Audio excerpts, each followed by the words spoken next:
Mga pasahero sa barko gikan Manila ug Cebu nga midunggo sa Cagayan de Oro City gipapanaog human nga wala kini gidawat sa munisipyo sa Nasipit, Agusan del Norte. Dugang detalye sa report ni Cyril Chavez.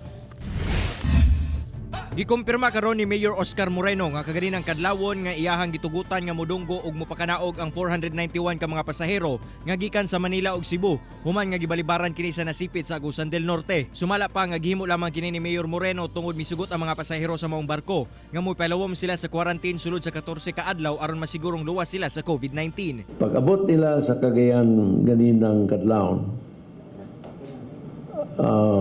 dispatcha diretso. Salamat sa bus companies who agreed, who cooperated with us.